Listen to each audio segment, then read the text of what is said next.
Welcome to next edu. हम आप लोग टैक्स का कुछ क्लासेस स्टार्ट करते हैं। थर्ड सेमिस्टर हम लोग जो लास्ट मोमेंट प्रिपरेशन के लिए शुरू किए थे उसमें कॉस्ट जस्ट शुरू किए। एक chapter that is contract account वो हम लोग कंप्लीट किए। उसमें एक दो क्वेश्चंस में यस जो स्टूडेंट लोगों ने देखे उसमें एक दो क्वेश्चंस में एक्चुअली वो मैंने दूसरा क्वेश्चन एक्चुअली प्रिंट था और आप लोग को जो दिए थे उसमें कुछ अमाउंट में चेंज था। वो चेंज हम ठीक नहीं किए थे इसलिए प्रॉब्लम हुआ, लेकिन वो सॉर्ट आउट हो गया होगा आप लोग का प्रॉब्लम। जहां जहां प्रॉब्लम था एक्चुअली जो ईयर्स का क्वेश्चन था वही लिए थे। उसमें कुछ मेरा दूसरा क्वेश्चन से प्रिंट हो गया था, दैट इज वाई वो प्रिंटेड मटेरियल से मैच नहीं कर रहा था। बट क्वेश्चन जो सॉल्व किया वो करेक्ट था, ठीक है ना। एनीवे कंसेप्ट आपको समझ में आया होगा और जो क्वेश्चन ये था वो आप लोग ठीक कर लिए होंगे। अब हम लोग टैक्स का डिटेल्स करते हैं। और टैक्स में ये भी बहुत स्कोरिंग पेपर है, दोनों पेपर स्कोरिंग पेपर है। और यस टाइम बहुत लिमिटेड है, लेकिन इतना आप कर लो ताकि कंप्लीट आप कर सके और आपका अच्छा रिजल्ट हो जाए। तो टैक्स का सिलेबस आज डिस्कस करेंगे और टैक्स का कुछ चैप्टर्स ऑब्वियसली करेंगे। ये करोगे तो अच्छा स्कोर हो जाना चाहिए। यस आप लोग हम लोग के साथ जुड़े रहो और इसमें इससे प्रिपरेशन करते रहो। यस आपके ऑब्वियसली आपको बेनिफिट मिलेगा। और आपको कैसा लग रहा है फीडबैक जरूर दीजिएगा। व्हाट्सएप नंबर इस पे फीडबैक कीजिएगा और टेलीग्राम चैनल ज्वाइन कीजिएगा। तो टेलीग्राम ज्वाइन करने से आपको स्टडी मटेरियल्स जो भी दिया जाएगा वो आपको डिटेल्स मिल जाएगा, ठीक है ना। तो let us start today's classes. आज हम लोग टैक्सेशन, डायरेक्ट टैक्सेशन, आपका जो सिलेबस है, मार्क्स पैटर्न, क्या चैप्टर्स है, डिटेल्स हम लोग आज डिस्कस करते हैं और फिर थोड़ा बहुत स्टार्ट भी कर देते। तो शुरू किया जाए आज का क्लास। तो आज हम लोग सीखेंगे जो चैप्टर दैट इज, एक मिनट हम एक बार ठीक कर लेते हैं।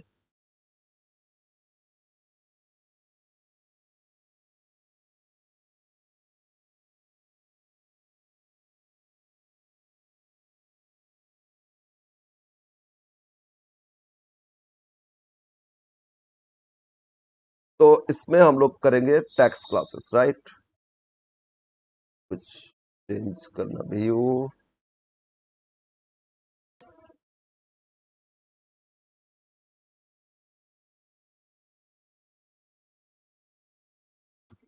तो टैक्सेशन, राइट,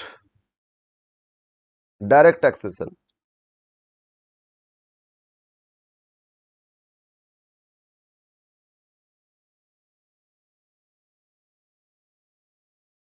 और टैक्स ऐसा सब्जेक्ट है, each and every year budget आता है तो नेक्स्ट असेसमेंट, नेक्स्ट ईयर में वो बजट को फॉलो किया जाता है।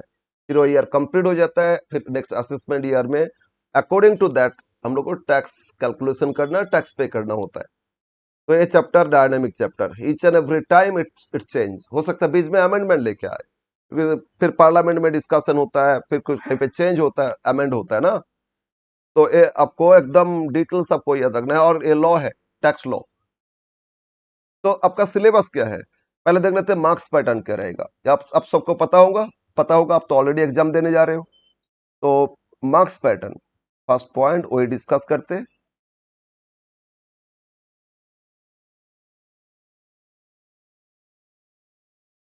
क्या मार्क्स पैटर्न, 10 ग्रुप 75 मार्क्स का एग्जाम हो रहा है, मतलब यही रहेगा जो टैक्स कॉस्ट में था ऐसा ही। तो फर्स्ट ग्रुप जो रहे, फर्स्ट ग्रुप, ग्रुप ए क्या था बोलो तो टैक्सेस कॉस्ट में एकदम सिमिलर। 3 क्वेश्चंस, 3 क्वेश्चंस अटेंड करना है और 5 मार्क्स इच। तो कितना हो गया आपका 15 मार्क्स आउट ऑफ 5 क्वेश्चंस, ठीक है ना। फिर सेकेंड ग्रुप, इसमें आपका another 3 questions of 10 marks each. तो कितना हो गया आपका 30 मार्क्स आउट ऑफ, जहां 3 अटेंड करना है तो 5 आपको मिलेगा, 2 ऑप्शंस रहेगा आपके पास। And group C, you have to attend 2 questions of 15 marks each, 30 marks out of 2 है तो 3 questions, ओके। तो आपका टोटल है 75 मार्क्स। और जो 75 मार्क्स इसमें चैप्टर्स क्या क्या है, तो सबसे पहले डायरेक्ट टैक्स क्या होता है, वो बेसिक्स। तो now chapters.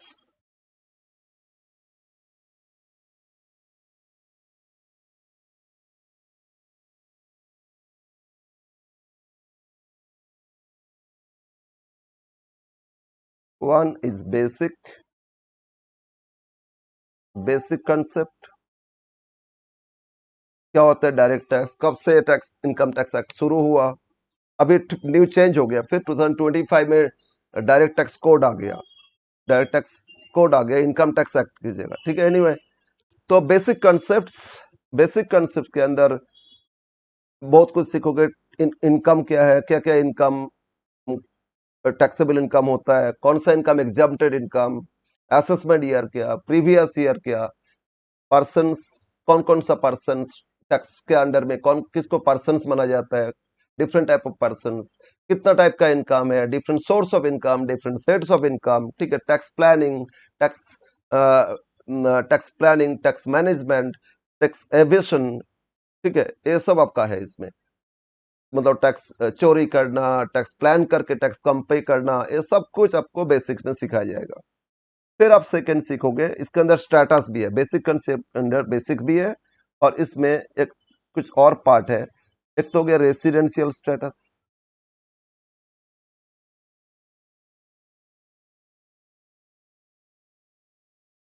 Status and tax incidence. पहले बेसिक्स कुछ है, वो डेफिनेशन है, वो हम नहीं लिखे, बट जो प्रैक्टिकल रहेगा ना उससे हम बता रहा हूँ। Residence status and tax incidence, मतलब कोई भी पर्सन है, थोड़ा आइडिया देंगे कितना टाइप का पर्सन है, कितना टाइप का इनकम है। तो वो पर्सन का स्टेटस, वो इंडियन रेसिडेंट या नहीं, नॉन रेसिडेंट, ठीक है, वो कैलकुलेशन किया जाता है, उसके बेसिस पे उनका इनकम इंडिया में टैक्सेबल होगा या नहीं, वो देखा जाता है। That is incidence. पहले स्टेटस देखोगे, एंड एज पर स्टेटस उनका टैक्स इंसिडेंस आएगा, मतलब वो टैक्सेबल इन इंडिया और नहीं, कुछ इनकम अर्न किए, वो इंडिया में टैक्सेबल होगा या नहीं होगा, वो टैक्स इंसिडेंस बताएगा। समझ में आया? सेकेंड बी, अब इसमें कुछ इनकम है, कुछ इनकम है जो आपका एग्जाम्प्टेड इनकम। तो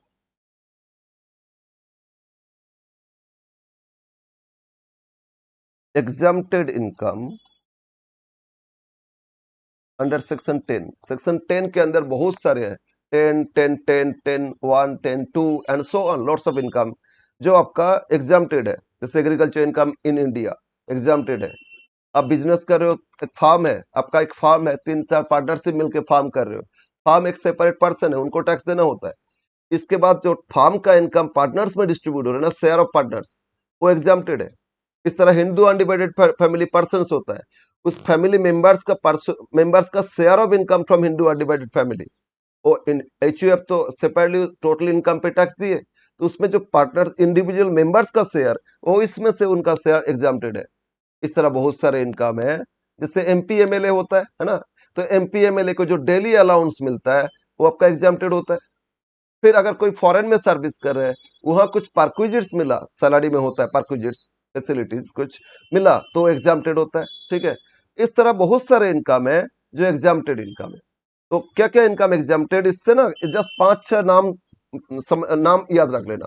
क्वेश्चन यही देता है कि अब 5 नाम बताओ जो एग्जाम्प्टेड इनकम में आता है, ठीक है। और सी, इसमें आएगा एग्रीकल्चर इनकम।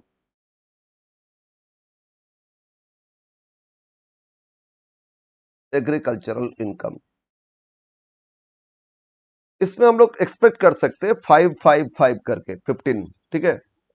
5 मार्क्स में इसका वेटेड ज्यादा है। अगर दे दे ऐसा स्टेटस से 10 मार्क्स दे दे, तो 5 मार्क्स बाकी सबसे मिल सकते हैं, एग्जाम्प्टेड से हो, एग्रीकल्चर इनकम से मिल सकता है, ठीक है। यश, तो ये था आपका फर्स्ट बेसिक कंसेप्ट के अंदर। सेकंड, अब बाकी सारा हेड्स ऑफ इनकम।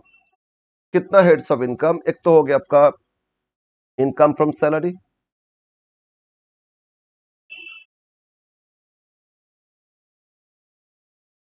अब सैलरीड पर्सन एम्प्लॉय हो, तो आपका इनकम कितना टैक्सेबल, वो इसमें देखना है। थर्ड, फिर इनकम फ्रॉम सैलरी के बाद income from house property. 5 heads of income होता है। Income from house property. Fourth, income from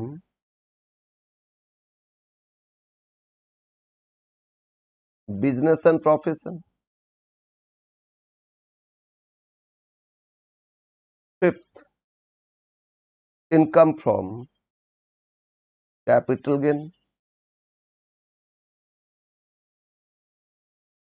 और sixth, income from other sources. बस ये 5 हेड, एक्चुअली ये 5 हेड्स ऑफ इनकम, ये 5 हेड्स, ये सभी हेड्स आपको करना है। और स्टार्टिंग में बेसिक के साथ स्टेटस बेसिक है, कुछ वही रेसिडेंट नॉन रेसिडेंट ये भी सीखेंगे। फिर कौन कौन सा इनकम एग्जाम्प्टेड है वो सीखेंगे, और एग्रीकल्चर इनकम। और बेसिक के अंदर और भी बहुत सारे, assessment year, previous year, person, ठीक है, हेड्स ऑफ इनकम, तो इस तरह बहुत कुछ सीखोगे इसमें। Okay, yes. तो ये आपका सिलेबस, स्कोरिंग अच्छा होता है, बट हाँ इसमें प्रोविजन बहुत है, क्योंकि टैक्स लॉ है ना, तो प्रोविजन के हिसाब से आपको करना होता है। एनीवे, तो ये आपका सिलेबस है, और इसमें से हम लोग कोशिश करेंगे मेजर पार्ट कवर करने का। लेकिन इतना लिमिटेड टाइम में जितना भी हो सकता है हम कोशिश करेंगे आपका एटलीस्ट 50-60 का अटेंड आप कर पाओ, इतना तो हो जाए, ठीक है ना। यस, तो शुरू करें। आज हम ये सोच रहे हैं कि ये जो रेसिडेंशियल स्टेटस है ना, और टैक्स इंसिडेंट्स, इसको डिस्कस कर ले। Residential status and tax incidents, इसको डिस्कस करते, और इसमें से अगर डिस्कस करने से ही हो जाएगा, इसके बाद नेक्स्ट क्लास में ही इसका प्रैक्टिकल सारा डिटेल्स हम समझाएंगे, ठीक है। ओके, तो let us start today's classes. एक बेसिक थोड़ा तो आइडिया दे देते, बेसिक्स आइडिया एक देते, basic concept of income tax.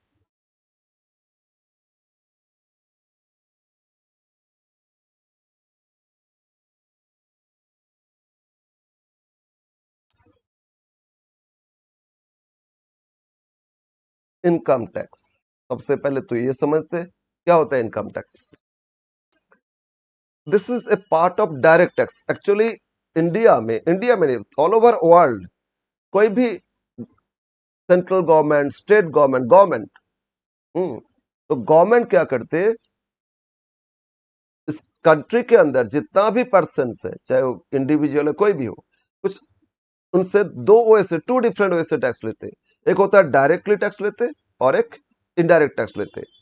आपका सिलेबस में अभी है direct tax, indirect tax next semester में जाके पढ़ोगे। तो अभी आप करोगे क्या, डायरेक्ट टैक्स पढ़ोगे। तो डायरेक्ट टैक्स में आपको करना क्या है ना, डायरेक्ट टैक्स में आपको पढ़ना है जो इनकम, उसमें एक हो गया सबसे फर्स्ट इनकम, डायरेक्ट टैक्स होता है इनकम टैक्स। जैसे कोई भी पर्सन इनकम अर्न कर रहे हैं, हम कुछ अर्न कर रहे हैं, आप लोग को पढ़ा रहे तो फीस लेते अर्न कर रहे हैं, कोई बिजनेस चला रहे अर्न कर रहे हैं, कोई सर्विस करते सैलरी रिसीव कर रहे हैं, ठीक है ना।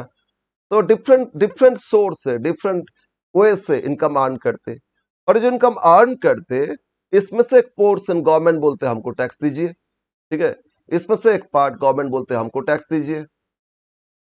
तो क्या बात है, अरे हम लोग मेहनत करके अर्न कर रहे हैं, गवर्नमेंट क्या क्यों टैक्स लेगा। एक्चुअली गवर्नमेंट टोटल कंट्री का डेवलपमेंट के लिए, कंट्री का डिफेंस के लिए, कंट्री का सिस्टम को फॉलो करने के लिए, इंफ्रास्ट्रक्चर डेवलप करना, एजुकेशन सिस्टम डेवलप करना, हेल्थ सेक्टर को ये करना, फिर डिफेंस सेक्टर को देखना, ये सब कुछ देखने के लिए कौन है, गवर्नमेंट है।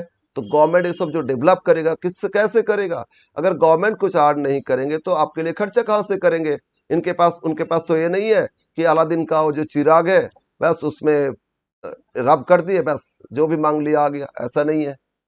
या कोई पेड़ भी नहीं है उनके पास कि ठीक है इस पेड़ से सब मिलते जाएगा, ऐसा नहीं है। तो गवर्नमेंट क्या करते, गवर्नमेंट अपना कुछ एंटिटी चलाते, लेकिन वो पब्लिक सर्विस के लिए चलाते, फिर भी उससे कुछ प्रॉफिट अर्न करते, प्रॉफिट जनरेट करके वो भी डेवलपमेंट में लगाते। प्लस गवर्नमेंट सिर्फ उससे तो नहीं होगा ना, इतना बड़ा कंट्री, इतना कुछ देखना होता है, तो इसमें आप लोगों से पैसा लेते हैं।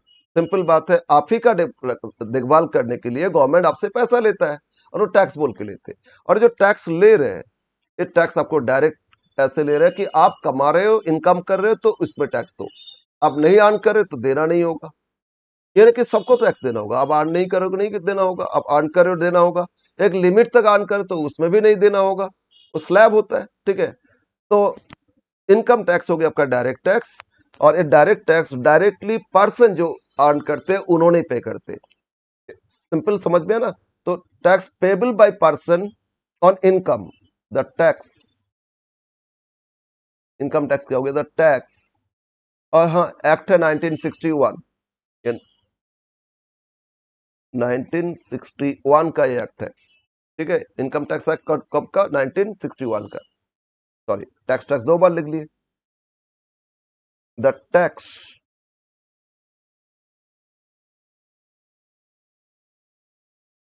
पेबल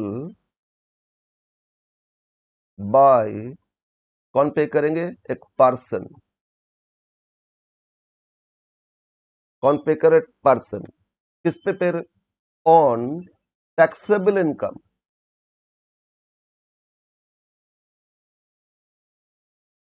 मतलब उन्होंने जो जो इनकम अर्न किए, जो गवर्नमेंट बोल दिए, टैक्स अथॉरिटी बोले ये इनकम पे आपको टैक्स देना होगा, उस इनकम को बोलते हैं taxable income. The tax payable by person on taxable income for the previous year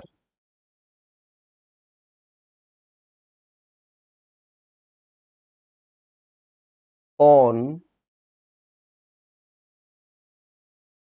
current assessment year.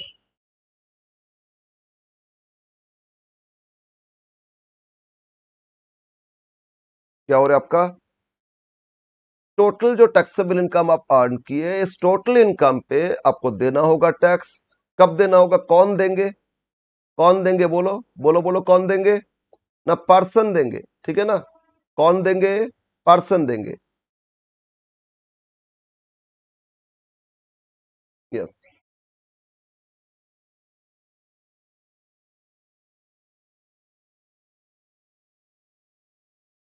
तो previous year on current assessment year, person देंगे कौन सा ईयर का, प्रीवियस ईयर का। कब देंगे ना, करंट असेसमेंट ईयर में, ठीक है ना।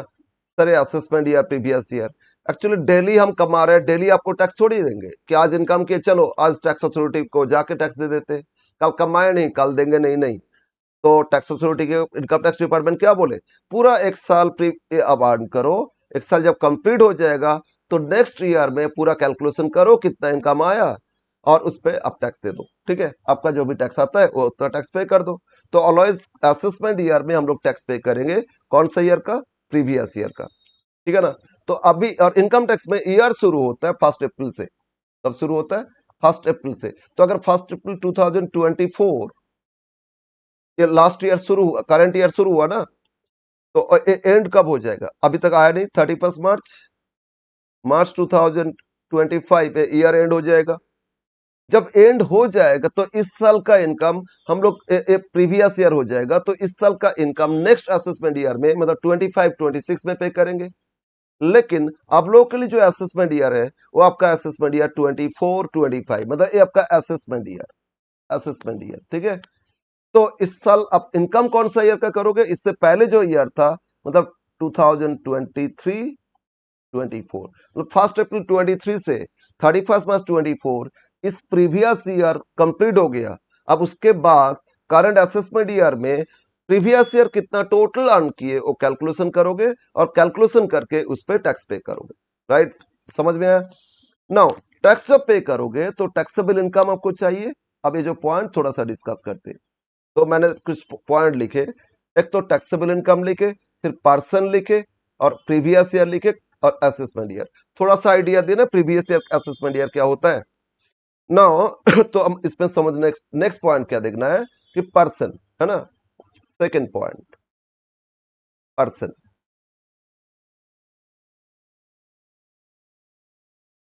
हु इज पर्सन, पर्सन आप किसको बोलोगे, राइट। पर्सन मतलब हो रहे हैं एक as per income tax act, एक हो गया इंडिविजुअल, एक हो गया आपका इंडिविजुअल। तो इंडिविजुअल में कौन आएगा, इससे कुछ क्वेश्चन देता है, बहुत सारे पर्सन्स का नाम देता है और आपको बताना है वो इंडिविजुअल होगा या एचयूएफ या फार्म या कंपनी। इस तरह आपसे पूछा जाएगा, आपको बताना होगा आपको। तो इंडिविजुअल, तो इंडिविजुअल मतलब क्या है, मी, यू, हम सब इंडिविजुअल्स है। तो mister, mister A, Mrs Z, miss के एंड सो ऑन। ये सारा पर्सन जो ह्यूमन बींग्स है ना, ये आपका इंडिविजुअल कैटेगरी में आ जाएंगे। ओके, किसी पर्सन का नाम दे दिए तो क्या हो जाएगा, इंडिविजुअल कैटेगरी में हो जाएगा, right. Yes sir. Second person, second person हो गया Hindu undivided family. Hindu, Hindu undivided family, short में बोलते HUF। ओके, ये अभी भी है, बहुत सारे फैमिली में ये कंसेप्ट फॉलो किया जाता है। और family as a person register कराते हैं।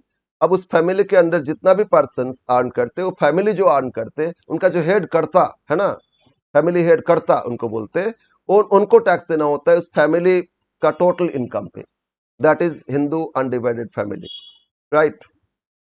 थर्ड, अब फर्स्ट हो गया इंडिविजुअल, सेकेंड हो गया हिंदू अनडिवाइडेड फैमिली।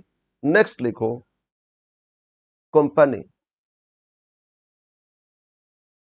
तो कंपनी, इंडिया में जितना कंपनी है, चाहे फॉरेन कंपनी इंडिया में एस्टेब्लिश की है तो वो भी हो सकता है, या इंडियन कंपनी हो सकता है, तो ऑल दीज कंपनीज ये भी पर्सन माना जाएगा, ठीक है। तो कंपनी जितना भी अर्न करेंगे उनको भी टैक्स देना होगा। Fourth, firm. फर्म मतलब इसमें पार्टनरशिप फर्म, ठीक है। दो तीन पार्टनर मिलकर फार्म किए, फार्म फॉर्म किए, और उस फार्म से पार्टनरशिप फार्म, उसमें जो भी अर्न कर रहे हैं वो इनकम पे भी फार्म को अलग से टैक्स पे करना होगा। उसके अंदर जो इंडिविजुअल पर्सन, उनको नहीं, उन्होंने कुछ अदर इनकम अर्न कर रहे हैं, उनके लिए टैक्सेबल होगा, लेकिन फार्म से, फार्म जो अर्न किए वो फार्म को टैक्स देना होगा उस पर, ठीक है। Yes. Next, fifth, AOP। AOP, अच्छा एक बार फिर लिख रहा हूं, AOP एंड BOI। सर इसका फुल फॉर्म क्या होता है? Association of person, association of person and body of individual.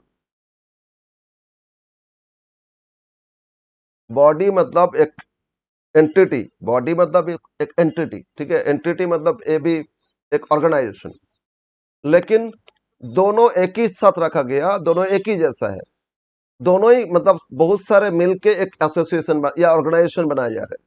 तो इसमें दोनों में थोड़ा सा डिफरेंस क्या है ये समझते। What is the difference? Association of person, body of individual, इस सब में डिफरेंस क्या हो रहा है, समझो। अगर एओपी, ये एसोसिएशन ऑफ पर्सन, एओपी क्या हो रहा है, इसमें ना बहुत सारे पर्सन, एओपी में lots of person associated,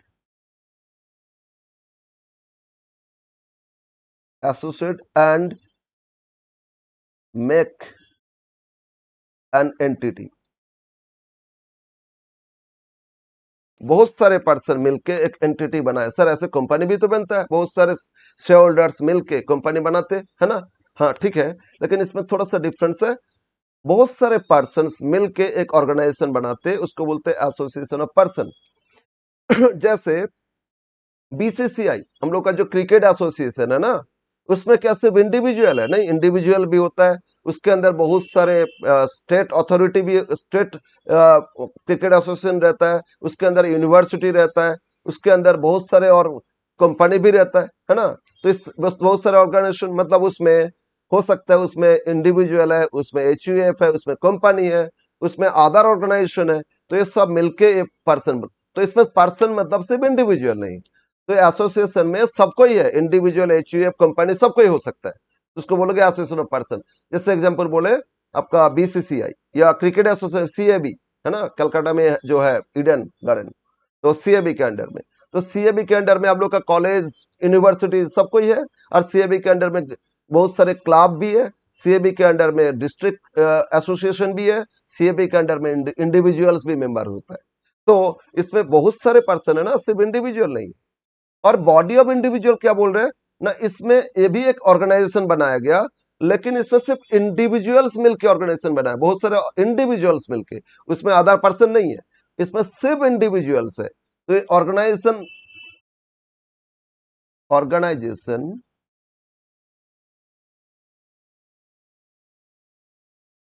made by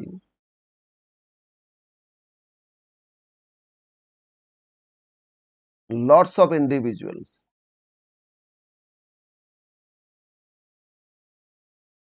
ठीक है, इसमें इसके अंदर बहुत सारे इंडिविजुअल्स मिलके, जैसे क्लब बनाए, लोकल एरिया में देखोगे लायंस क्लब है या कलकत्ता क्लब एक्सेट्रा, उसमें क्या होता है, इंडिविजुअल्स मिलके ही तो ऑर्गेनाइजेशन बनाते, उसमें सारा इंडिविजुअल्स होता है जनरली।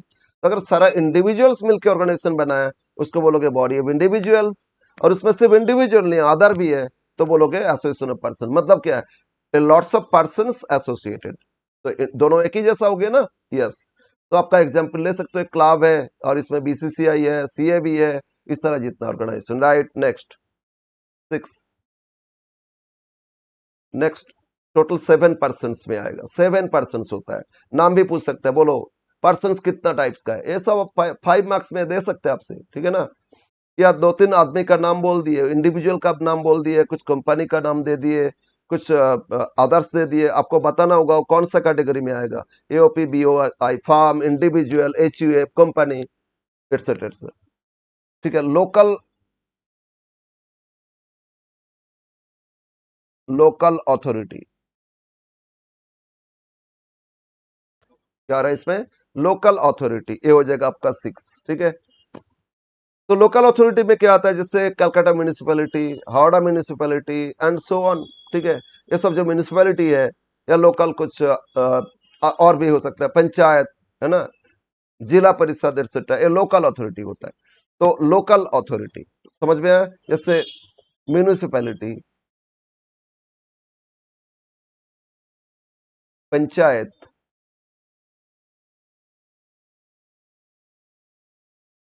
एक्सेट्रा, ये सबको लोकल अथॉरिटी बोलते हैं। और फाइनली अदर आर्टिफिशियल, जितना जुरिस्डिकल पर्सन, मतलब लॉजिक लीगली वो पर्सन बनाया गया, other artificial person,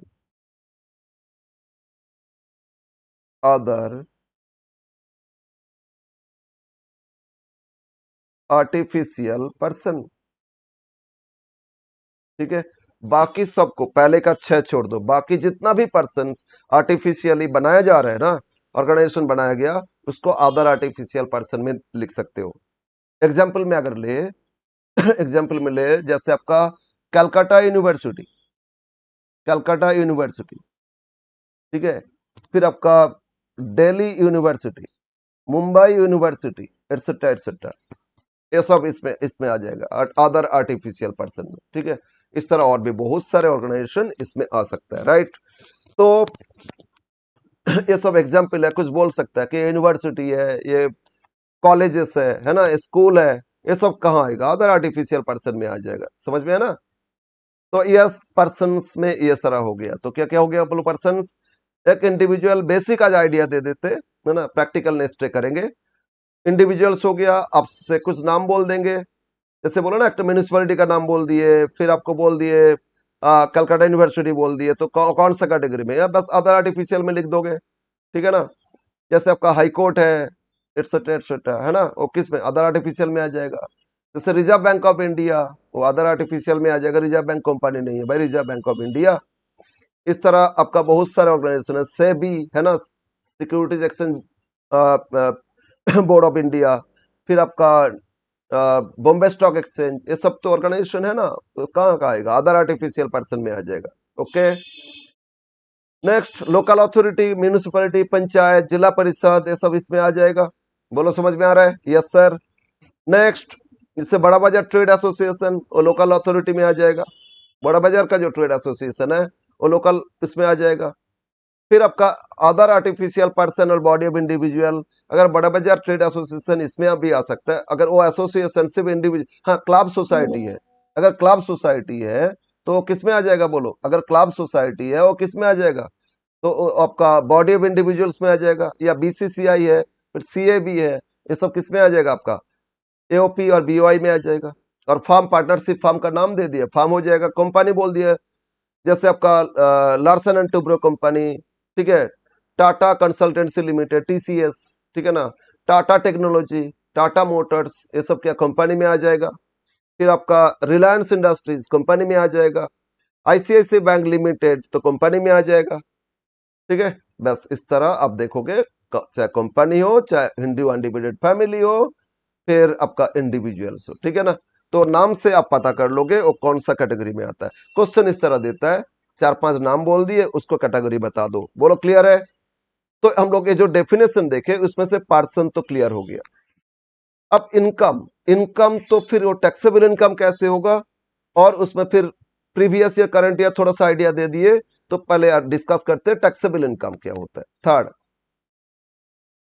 income and taxable income. And taxable income. Income तो जब अर्न कर रहे हो ना, इस जो हम ऐसा वाला पर्सन जो भी अर्न करते, उसको आप क्या बोलोगे, इनकम बोलोगे, उनका कमाई है ना। और इनकम टैक्सेबल हो भी सकता है या नहीं भी हो सकता है। वो इनकम अगर टैक्सेबल है तो आप कैलकुलेशन करोगे, वो एग्जाम्प्टेड है, टैक्स उसमें नहीं देना होता है, तो फिर उसका कैलकुलेशन नहीं करोगे। समझ में आ रहा ना। तो कुछ इनकम एग्जाम्प्टेड होता है, जैसे बोले थे ना, एक हेड बताए थे शुरू में, तो कुछ इनकम एग्जाम्प्टेड होता है, वो टैक्सेबल पार्ट नहीं है। टैक्सेबल मतलब उस इनकम के टैक्स देना है आपको, क्लियर है ना। तो अब इनकम जब देखोगे, ऐसे तो डिफरेंट सोर्स से हम लोग अर्न करते, ठीक है ना, डिफरेंट सोर्स से। लेकिन टैक्स अथॉरिटी ना इसको सिंप्लीफाई करने के लिए 5 हेड में डिस्ट्रीब्यूट कर दिए। भाई आप ये इनकम करो तो इस हेड में रख दो, दूसरा ये इनकम करे तो अब इस दूसरा हेड में रख दो, इस तरह इनकम है तो थर्ड हेड में रख दो, फिर इस तरह इनकम है तो फोर्थ हेड में रख दो। इस तरह डिफरेंट हेड्स में वो डिवाइड कर दिए, और एक एक हेड के हिसाब से हम लोग कैलकुलेशन करते इनकम। तो मैंने ऑलरेडी लिखे थे ऊपर 5 हेड्स। तो इनकम के लिए पहले फर्स्ट पॉइंट पे आए थे, हेड्स ऑफ इनकम। क्या क्या हो रहा है आपका first point, heads of income.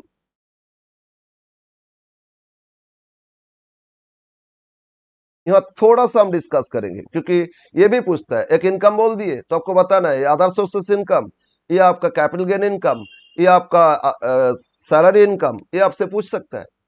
Objective 5 marks में इस तरह क्वेश्चन हर मतलब एक दो टर्म में पूछा पूछा जाता है। तो इसको इसीलिए ठीक से आप ये करोगे, यानी कि हार्ड सिर्फ 5 हेड का नाम याद रख लो हो जाएगा नहीं, हम उसको डिटेल्स बताएंगे, आपको समझ में आ जाएगा कैसे हेड्स ऑफ इनकम आप डिफाइन करोगे, राइट। तो हेड्स ऑफ इनकम है टोटल जितना भी इनकम है, चाहे सोर्स कुछ भी हो, उसको 5 हेड में डिवाइड किए। फर्स्ट हेड क्या है आपका, इनकम फ्रॉम सैलरी, ऊपर लिखे थे मैंने, इनकम फ्रॉम सैलरी। तो इसमें बोलो, आप लोग को पता है ना सैलरी किसको मिलता है, जो एम्प्लॉई है। किससे मिलता है, एम्प्लॉयर से। तो कोई एम्प्लॉय जो सर्विस करते, और जिनको जहां सर्विस एम्प्लॉयमेंट करते, एम्प्लॉयमेंट मतलब सर्विस, और उस एम्प्लॉयमेंट सर्विस के अगेंस्ट में एम्प्लॉयर से जो पैसा मिलता है वो दिखाया जाता है सैलरी इनकम में, ठीक है। तो income earn by the income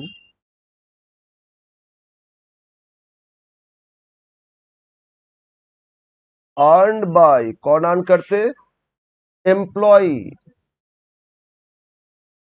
कौन अर्न करते, बोलो एम्प्लॉय। किससे अर्न करते, फ्रॉम एम्प्लॉयर। इनकम अर्न करते एम्प्लॉय, किससे अर्न करते, एम्प्लॉयर से अर्न करते एम्प्लॉय। अगेंस्ट, किसके अगेंस्ट में अर्न करते, अगेंस्ट प्रोवाइडिंग सर्विस, ठीक है। तो सर्विस देते ना, इंजीनियर है तो इंजीनियरिंग सर्विस देते, फिर लेबर है तो लेबर काम करके देते, अकाउंटेंट है तो अकाउंटिंग वर्क करके देते, टैक्स एक्सपर्ट है तो टैक्सेशन का काम करके देते, है ना, मैनेजर है तो डिसीजन लेते। तो इस तरह different different employ different different work करते रहते। हेल्पर है तो हेल्प करते, चाय देना ये करना, लेकिन सैलरी तो मिलता है ना। तो ये हो गया आपका इनकम फ्रॉम सैलरी। अब एक चीज ध्यान में रखोगे, एम्प्लॉयर एम्प्लॉय रिलेशन के लिए एक चीज ध्यान में रखोगे, नहीं तो आपका गड़बड़ हो जाएगा। क्या प्रॉब्लम हो जाएगा, देखो, एम्प्लॉयर एम्प्लॉय में रिलेशन है, employ is selected by employer. क्या पॉइंट बोले, ये ध्यान में रखना, employee is selected by employer. ऐसा कभी होता नहीं, इलेक्शन होता है ना, एमपी एमएलए, ये लोग तो हम लोग इलेक्ट करके भेजते, तो उन लोग को भी ह्यूज सैलरी मिलता है, लेकिन क्या वो सैलरी में आएगा? नहीं, वो सैलरी में नहीं आएगा। They are elected not selected. तो मेन डिफरेंस समझ लो। अब यूपीएससी एग्जाम दिए, इसके बाद आईएएस ऑफिसर बने, यू आर सिलेक्टेड, बहुत सारे मेहनत करके, बहुत कुछ क्लियर करके, पास करके, फिर भाई भाई ये वो मेडिकल इंटरव्यू सब कुछ क्लियर करने के बाद आप फिटेस्ट आपको सिलेक्ट किया जाता है। उसके अगेंस्ट में जो सर्विस देते हो उसके अगेंस्ट में आपको सैलरी मिलता है। समझ में आया ना? लेकिन एमपी एमएलए क्या सिलेक्शन होता है? नहीं, दे आर इलेक्टेड। तो कौन इलेक्ट कर रहा है? कॉमन पब्लिक, हम लोग इलेक्ट कर रहे हैं, हम लोग का रिप्रेजेंटेटिव, तो हम लोग को तो सैलरी देना चाहिए, लेकिन देता है गवर्नमेंट उनको। तो दे आर इलेक्टेड, तो they are not employ. Simple बात है, सिलेक्शन मैटर करता है, ठीक है ना? चाहे गवर्नमेंट एम्प्लॉय हो, गवर्नमेंट में एम्प्लॉय ना आईएएस ऑफिसर्स है, क्लार्क है, ये बहुत सारे district head of district magistrate office है, फिर डेवलपमेंट ऑफिस है, ब्लॉक डेवलपमेंट ऑफिस है, इस तरह बहुत सारे ऑफिस है, ठीक है ना? डिफेंस सेक्टर है, आर्मी है, नेवी है, इसमें कितना सारे एम्प्लॉय है, काम कर रहे हैं ना, तो गवर्नमेंट पैसा दे रहे है उसमें। फिर प्राइवेट कंपनी है, प्राइवेट फार्म है, तो ये सब में भी तो काम करते हैं, जो भी सर्विस कर रहे हैं। तो एम्प्लॉय को जो मिल रहा है वो कहाँ आएगा आपका? अगेंस्ट रेंडरिंग सर्विस, तो आएगा सैलरी इनकम में। मतलब आप एम्प्लॉय हो, आप किसी कंपनी में काम करते हो, तो आपका बर्थडे में आप बुलाए, कंपनी का मैनेजर्स को बुलाए, उन लोगों ने आपको गिफ्ट किए, कंपनी की तरफ से भी गिफ्ट किए मान लो, लेकिन वो आपका इसमें नहीं आएगा, वो आपका रेंडरिंग सर्विस नहीं है। हाँ, सर्विस से खुशी होके कुछ दे रहे, बोनस एक्स्ट्रा देता है ना, वो आ जाएगा। आपको एक कार दे दी है कंपनी, अप्रिसिएशन ऑफ सर्विस, तो भी आ जाएगा। तो इस तरह बहुत कुछ आएगा सैलरी में, राइट? Yes sir. ना सैलरी में जो देता है ना कंपनी, तीन तरह का देता है।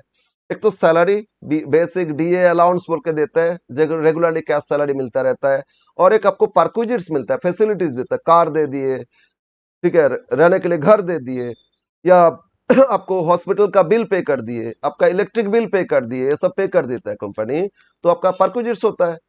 और एक profit in lieu of salary, बीच बीच में कभी कभी रूल्स में चेंज हुआ, सर्विस रूल में, तो पहले का एरिया ड्यू आपको लमसम एक साथ मिला कुछ, ठीक है ना, इस तरह कुछ होता है, तो profit in lieu of salary में आते। तो ये सब मिला के ग्रॉस सैलरी को डिडक्शन फिर लेस होता है, नेट सैलरी आ जाएगा। ओके, अब बोलो सैलरी समझ में आया? सेकेंड हेड क्या है? Income from house property.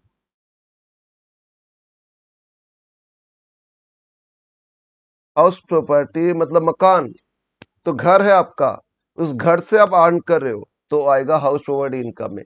तो income earn, the income earn by owner of the house. कौन अर्न कर रहे हैं? Owner of the house.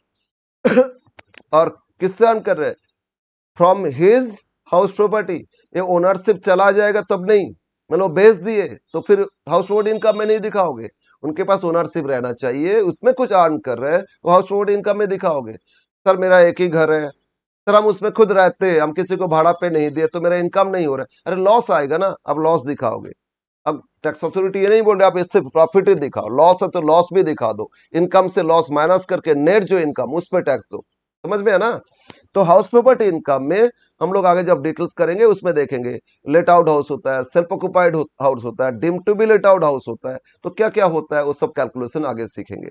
तो इसमें मेन पार्ट है income earn by the owner of the house, है ना? Income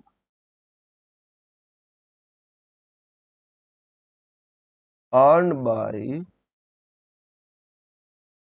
owner of house. तो इसमें अपना घर हो सकता है, लॉस आएगा, नेगेटिव लॉस हो जाएगा, भाड़ा पे दिए कुछ इनकम आ सकता है, तो ये सब सभी ये हाउस प्रॉपर्टी इनकम में दिखाओगे। बट कभी भी प्रॉपर्टी बेच दोगे, ओनरशिप ट्रांसफर हो गया, चला गया ना, तो उस केस में उसको हाउस प्रॉपर्टी नहीं दिखाओगे, उसमें उसको बोलोगे कैपिटल गेन। एक और हेड बोले थे ना आगे, पहले बोले थे, तो यहाँ हाउस प्रॉपर्टी इनकम में आएगा। समझ में आया? Yes sir. नेक्स्ट आगे बढ़ो, आगे बढ़ो। थर्ड, सबसे फास्ट हेड होता है सैलरी, सेकेंड हेड होता है हाउस प्रॉपर्टी, थर्ड हेड होता है बिजनेस प्रोफेशन, उसको profit and gains of business profession है, इनकम फ्रॉम बिजनेस प्रोफेशन, कुछ भी लिखो चलेगा। इनकम फ्रॉम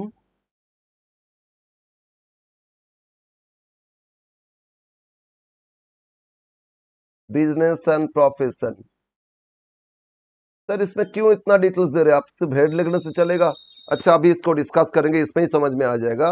ये बिजनेस इनकम में आएगा, प्रोफेशन में, मतलब प्रोफेशन बिजनेस है तो एक ही हेड में डाल दो या नहीं आएगा, वो कैसे आपको पता चलेगा? ओके, मान लो आप बिजनेस कर रहे हो लेकिन आपका ट्रेड लाइसेंस नहीं है, फुटपाथ में बिजनेस चला रहे हो, तो अब कैसे आप प्रूव करोगे मेरा ये बिजनेस? आपका ट्रेड लाइसेंस होना चाहिए, रजिस्टर्ड होना चाहिए, तभी आपका उस बिजनेस से जो अर्न करोगे वो बिजनेस इनकम बोलोगे। एक पॉइंट क्लियर है? यस।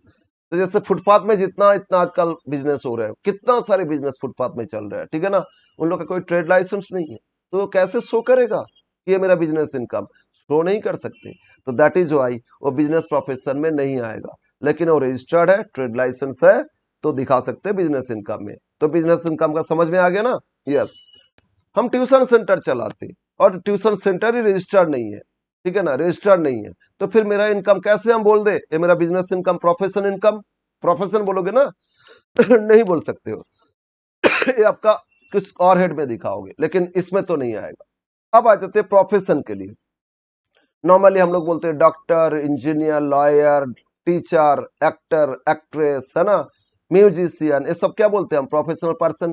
तो इन लोगों ने इसी प्रोफेशन का काम से जो अर्न करते वो प्रोफेशनल इनकम बोलते हैं ना। बट यहाँ कुछ और है। अगर मैंने डॉक्टर बन गए, ठीक है ना, एमबीबीएस एमडी डॉक्टर बन गए और कंपनी एक हॉस्पिटल ज्वाइन किए, ठीक है ना, हॉस्पिटल में सर्विस ज्वाइन कर लिए, तो मेरा सैलरी इनकम होगा। हाँ, तो मेरे वहां भी तो डॉक्टरी का प्रोफेशन करेंगे ना, पेशेंट को ही तो देखेंगे ना, लेकिन वो मेरा सैलरी इनकम हो जाएगा। वही मैंने चेम्बर खोल दिया और चेम्बर में रोगी देखते है ना, प्राइवेट प्रैक्टिस करते, तो उसमें जो अर्न करेंगे वो प्रोफेशनल इनकम में आएगा। सर यस सर, समझ में आया? तो एक चार्टर्ड अकाउंटेंट चार्टर्ड बन गए और कंपनी ज्वाइन कर लिए, 25 लाख 24 लाख का पैकेज मिल गया, ज्वाइन कर लिए, तो सैलरी में आ जाएगा। लेकिन वही चार्टर्ड अकाउंटेंट अगर फर्म खोल दिए और प्रैक्टिस करते, उसमें टैक्स कंसल्टेंसी, उसमें अकाउंट्स का काम, ये सब कर, ऑडिट का काम ये सब करके दे रहे हैं, तो उससे जो फीस मिल रहे हैं वो आपका प्रोफेशन में आएगा। समझ में आया? लेकिन मैंने डॉक्टरी तो नहीं पढ़े, मतलब ना तो एमबीबीएस बने, ना एमडी बने, ना होम्योपैथी डिग्री है, ना आयुर्वेदिक डिग्री है, लेकिन एक डॉक्टर, एमडी डॉक्टर, उनके पास 20 साल काम किए एज ए कंपाउंडर हेल्पर, और अब 20 साल में बहुत एक्सपीरियंस गेन कर लिए। रोगी को क्या क्या पेशेंट होता है, क्या प्रॉब्लम होता है, उसके हिसाब से क्या मेडिसिन देता है, कैसे वो सिम्टम डॉक्टर ये करते हैं, इतना प्रैक्टिस कर लिए तो हमको डॉक्टर ही आता है। और विलेज में चले गए, चेम्बर खोल दिए और वहां अर्न कर रहे हैं, रोगी देखते हैं, कम पैसा में बहुत सारे भीड़ होता है, बहुत कमा लेते हैं डॉक्टर से भी ज्यादा, तो मेरा इनकम क्या प्रोफेशन में आएगा? अरे वही तो काम कर रहा हूं ना। लेकिन प्रोफेशनल में वही आएगा जिनका प्रोफेशनल डिग्री है, मतलब मेंबरशिप भी होता है। एक अगर अब चार्टर्ड बन जाओगे ना तो सीए आपका डिग्री मिलेगा ना। डिग्री मतलब एक सर्टिफाइड एक रजिस्ट्रेशन नंबर आएगा आपका यूनिक। इसके बाद तो प्रैक्टिस करोगे तभी। एमबीबीएस डॉक्टर तो यूनिक एक आपका रजिस्टर्ड है, रजिस्ट्रेशन नंबर रहेगा, मेंबर्स बनोगे, और इसके बाद प्राइवेट प्रैक्टिस करोगे तो आपका जो इनकम वो माना जाएगा। लेकिन मैंने तो डॉक्टर नहीं बने, लेकिन डॉक्टरी का काम कर रहा हूं, तो मेरा इनकम इसमें तो नहीं आएगा श्योर, ठीक है ना। हाँ, मैंने मेडिसिन शॉप भी खोल के रखे तो मेरा बिजनेस इनकम में दिखा सकते, लेकिन जो डॉक्टरी का कर रहे हैं ना वो मेरा बिजनेस इनकम या प्रोफेशनल इनकम में नहीं आएगा।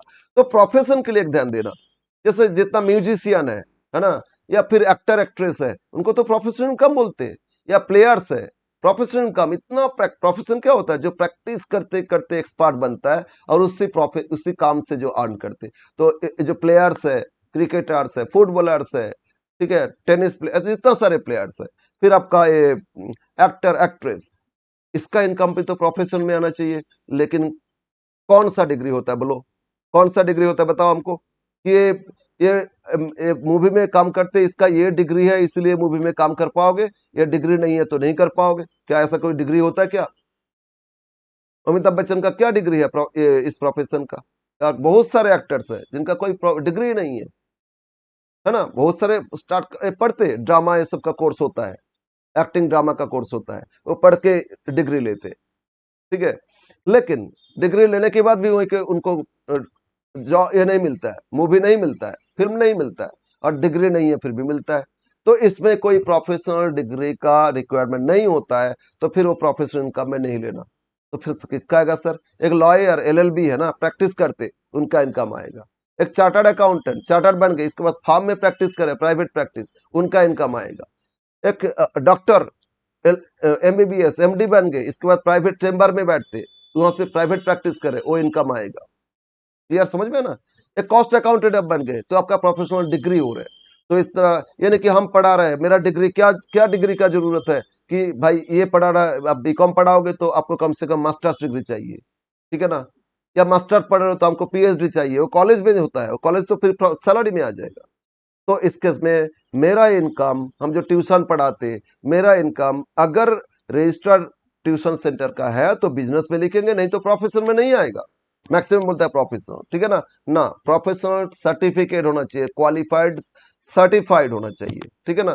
तो इसके बाद आपका इनकम अगर प्रैक्टिस करोगे तो इसमें लिखोगे। अब बहुत टाइम ले लिए, इसमें फोर्थ में आ जाते। Fourth, next income. तो सैलरी हो गया, हाउस प्रॉपर्टी हो गया, business profession, next capital gain.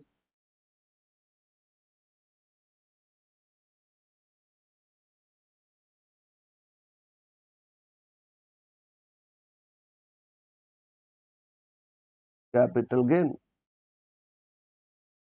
Gain मतलब प्रॉफिट, है ना? तो इससे कुछ तो क्लियर है। कैपिटल मतलब कैपिटल एसेट्स, है ना? कैपिटल मतलब कैपिटल एसेट्स।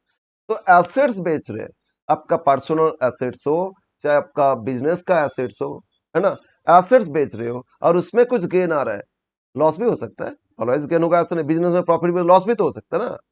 तो गेन हो रहा है तो उसको बोलोगे इनकम फ्रॉम कैपिटल। तो गेन फ्रॉम सेल और ट्रांसफर ऑफ कैपिटल एसेट्स, ठीक है ना, बाय पर्सन।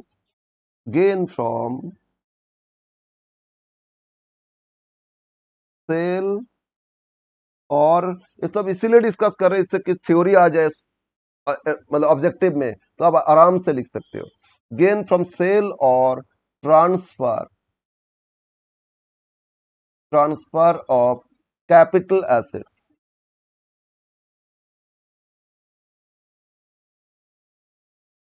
बाय पर्सन, ठीक है। मेरा कुछ ज्वेलरी था, बेचे, शेयर्स खरीदे थे पहले, अब बेचे, ये आ जाएगा। जमीन था, अब कुछ जमीन बेच दिए, ये आ जाएगा। मकान था, 2-3 मकान, एक मकान बेच दिए विलेज का, ये आ जाएगा, ठीक है ना? तो इस तरह पेंटिंग, बहुत सारे पुराना पेंटिंग खरीद करके रखे थे, अब दम बढ़ गया, बेच दिए, ये आ जाएगा इसमें। तो इस तरह एसेट्स बेचोगे, बेच के जो गेन आएगा उसको कहाँ दिखाओगे? कैपिटल गेन में दिखाओगे। समझ में है ना? यस। उसमें कितना प्रॉफिट लॉस आगे कैलकुलेशन सीखेंगे, शॉर्ट टर्म गेन क्या होता है, लॉन्ग टर्म गेन क्या होता है आगे सीखेंगे। फिफ्थ, एंड ये 4 हेड छोड़ दो, इसको छोड़ के बाकी जितना इनकम होता है ना, वो सबको कहां लिखोगे? अदर सोर्सेस में दिखा दोगे। मतलब ये जो प्राइवेट प्रैक्टिस कर रहे थे मैंने ना, मेरा कोई डिग्री नहीं था, ना तो चार्टर्ड डिग्री था, ना तो एमबीबीएस डिग्री था, फिर भी डॉक्टर बन गए थे। तो मेरा इनकम कहाँ आ जाएगा? अदर सोर्सेस में आ जाएगा।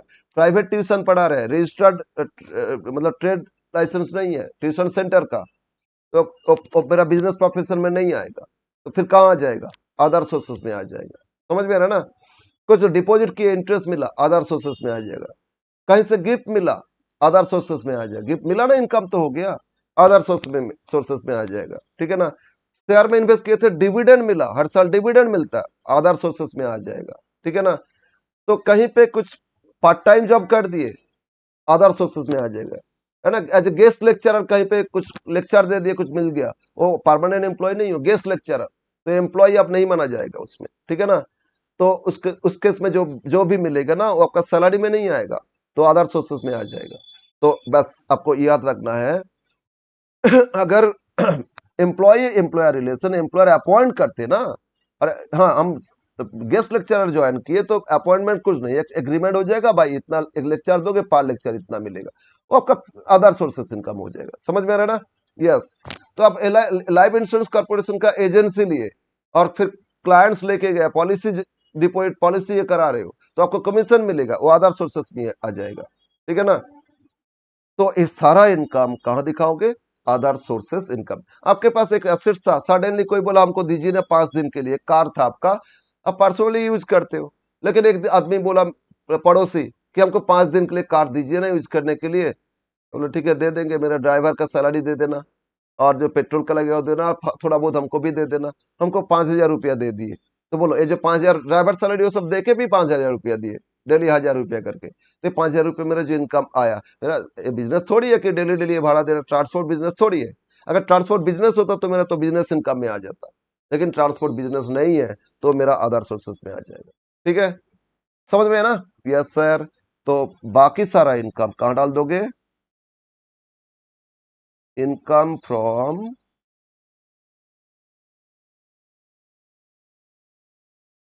Other sources. ओके, तो इसमें क्या आ रहा है, पहले का 4 इनकम छोड़ दो, इसको छोड़ के बाकी सारा इनकम, तो इसमें क्या आ सकते हैं, interest income, dividend income, invest करोगे तो आएगा। सेकंड एक होता है कैजुअल इनकम, हम ये डिस्कस कर रहे हैं इस क्लास में, हम नेक्स्ट क्लास में डिटेल्स हम चैप्टर में आ जाएंगे, ठीक है, एक बेसिक आइडिया दे रहे हैं।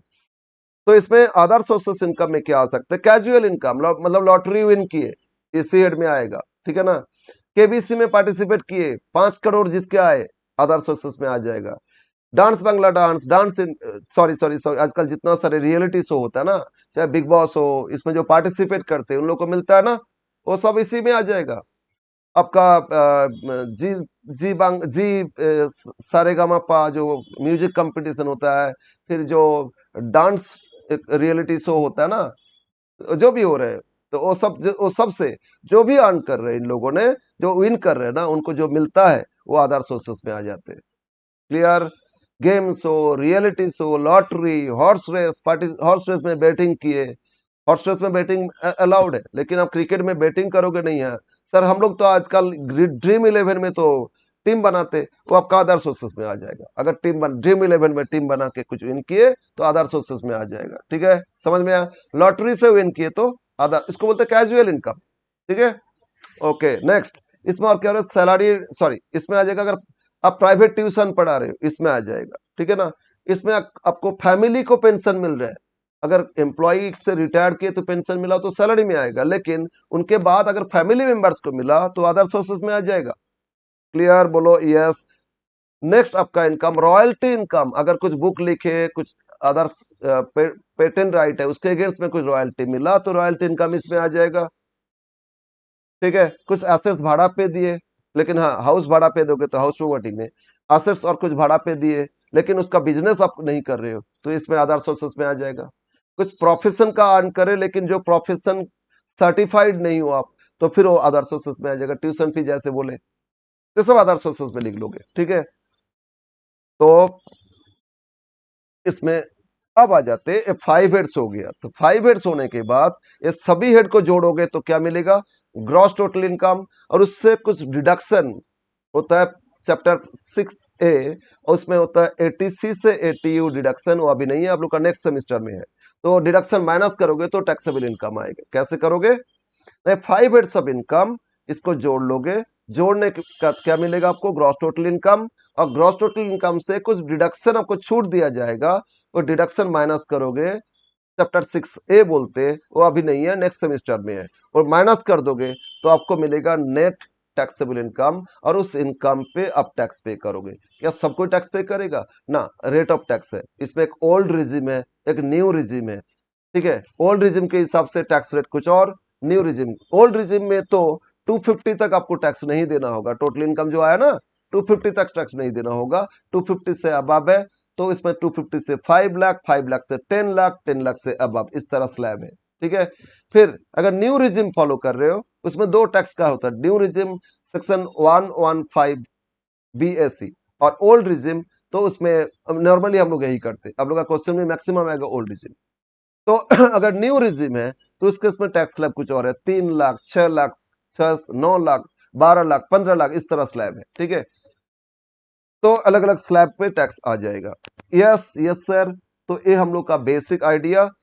अब आ जाते थोड़ा बहुत और डिस्कस करते, कुछ है एग्जाम्प्टेड इनकम, बोले थे ना, एग्जाम्प्टेड इनकम में एक इनकम एग्रीकल्चर इनकम मैंने लिखे थे ना, यहाँ शुरू में देखो, ये जो मैंने लिखे थे एग्रीकल्चरल इनकम, ये आपका एग्जाम्प्टेड इनकम में आता है, मतलब इनकम ये एग्जाम्प्टेड में आता है, ठीक है ना।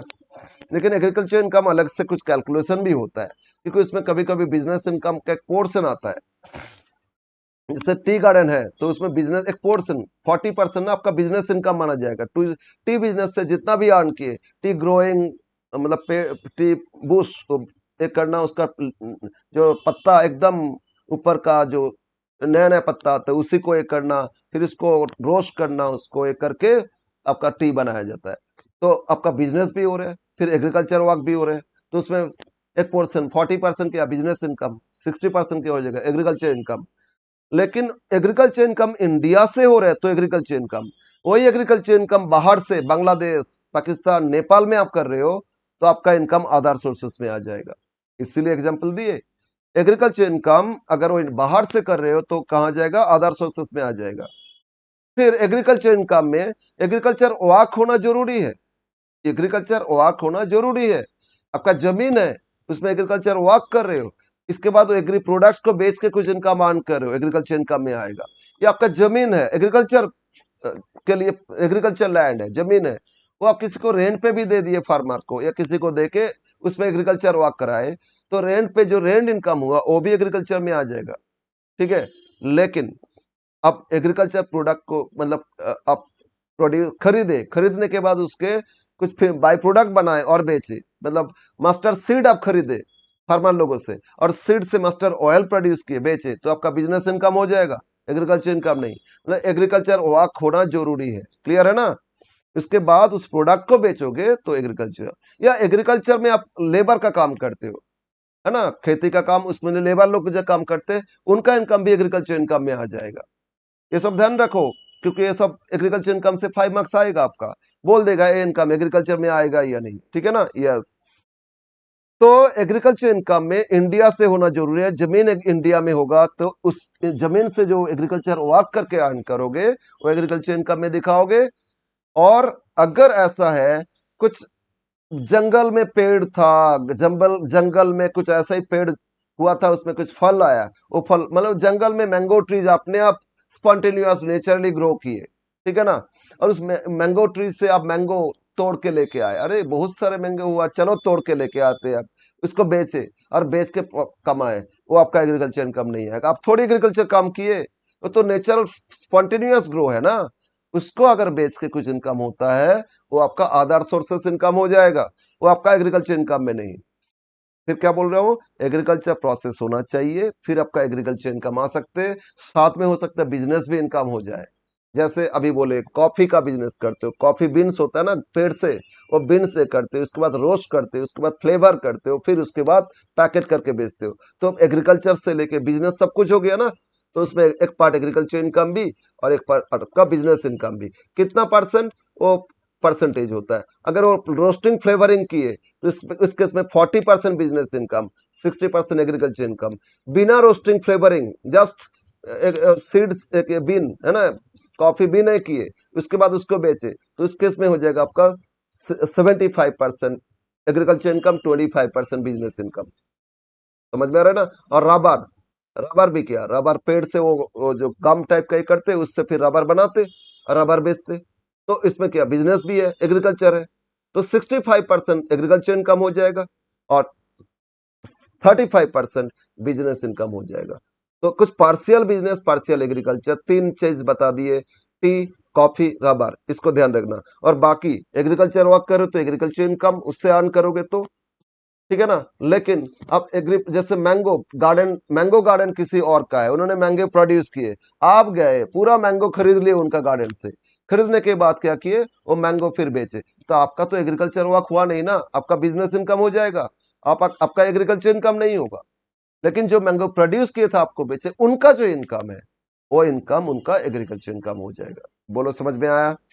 तो स्पॉन्टेनियस ग्रो है, चाहे ग्रास है, वाइल्ड ग्रास है, उसको काट के लेके आए डेयरी फार्म को बेच दिए, ठीक है ना। जंगल में गया है, बहुत सारे अलग अलग फ्रूट्स मिला, अच्छा अच्छा फ्रूट्स मिला और बहुत अच्छा कॉस्टली फ्रूट्स भी मिल गया, ठीक है। उसको आप लेके आए, तोड़ के लेके आए और फिर बेच दिए, इनकम हुआ, लेकिन वो अदर सोर्सेस में आ जाएगा, एग्रीकल्चर नहीं। क्लियर है? एग्रीकल्चर जमीन है लेकिन नेपाल में है, वहां से कुछ भूटान में है, तो आउटसाइड इंडिया हो गया ना, वहां से खेती करके कुछ अर्न किए, तो अर्न किए तो आपका अदर सोर्सेस इनकम में हो जाएगा, एग्रीकल्चर इनकम नहीं आएगा। तो बस इस बेसिस पे ना कुछ क्वेश्चन आता है, ये इनकम एग्रीकल्चर में आएगा या नहीं, ये इनकम एग्रीकल्चर इनकम होगा या नहीं, ये बताओ, तो आप आराम से बोल सकते हो। क्लियर है ना? तो आप कुछ क्वेश्चन आप देख लोगे, हम कुछ क्वेश्चन आपको भेज देंगे, टेलीग्राम में आपको मिल जाएगा एग्रीकल्चर रिलेटेड क्वेश्चंस। और नेक्स्ट क्लास में हम आज थोड़ा ये छोड़ रहे हैं, नेक्स्ट क्लास जल्दी मिल जाएगा आपको, उसमें पूरा स्टेटस, हम स्टेटस इंसिडेंट्स कैलकुलेशन करके देंगे। ठीक है? Yes sir. और फिर आगे फिर इसके बाद हम लोग salary, house property, business profession, capital gain वो एक एक करके डिस्कस करेंगे। ठीक है? ओके, तो आज का क्लास इतना ही, फिर हम नेक्स्ट क्लास में रेसिडेंशियल स्टेटस से करके देंगे आपको।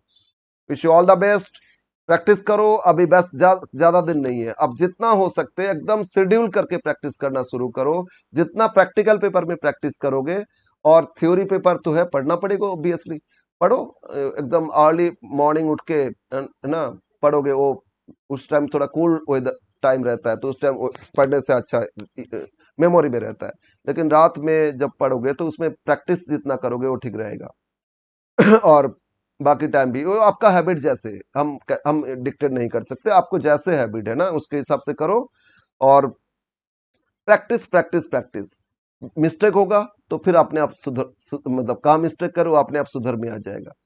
ये सब हम वीडियो देखोगे, वीडियो से क्लियर करोगे, वो सब क्वेश्चन, जो भी क्वेश्चन हम लोग भेजेंगे, और प्रैक्टिस करते करते प्रॉब्लम हो सकता है तो हम लोग डिस्कस करोगे, हम लोग उसका रिप्लाई देने का कोशिश करेंगे।